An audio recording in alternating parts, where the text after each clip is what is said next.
Guys welcome to ఇన్సుల్ అమ్మోస్ లోకి hope all are good buddies. Tiffin ఏదైనా సరే చట్నీ బాగుంటే చాలు కుమ్మేస్తాం. అదే ఈ టిఫిన్ లోకి మన ఫేవరెట్ చట్నీ ఉంటే ఇంకొదులుతామా పండగ ఆ రోజు.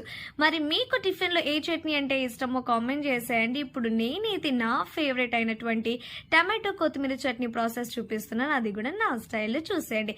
పాన్ పెట్టి ఆయిల్ వేసి టమాటోస్, చిల్లీస్, వెల్లుల్లిపాయ, కొత్తిమీర, జీలకర్ర, చింతపండు వేసి అవన్నీ బాగా ఫ్రై అయ్యేంత వరకు ఫ్రై చేసుకోవాలి. ఇప్పుడు స్టవ్ ఆఫ్ చేసి సైడ్ పెట్టుకోవాలి. చల్లగా అయిన తర్వాత మిక్సీ జార్లోకి ట్రాన్స్ఫర్ చేసుకొని సాల్ట్ వేసి సాఫ్ట్ పేస్ట్ అయ్యేంత వరకు మనం గ్రైండ్ చేసుకోవాలి. ఇప్పుడు దాన్ని ఇంకో గిన్నెలోకి ట్రాన్స్ఫర్ చేసుకొని పోపు వేసుకుంటే అంతే సూపర్గా ఉంటుంది. కొంతమంది డైరెక్ట్గా తినేస్తూ ఉంటారు, కానీ నాకు పోపు వేస్తేనే టేస్ట్ ఇంకొంచెం బాగుండిద్ది అని అనిపిస్తుంది అనమాట. మరి మీరు ఎంతమందికి చట్నీలు పోపు వేసుకొని తింటే నచ్చుతుందో కామెంట్ చేసేయండి.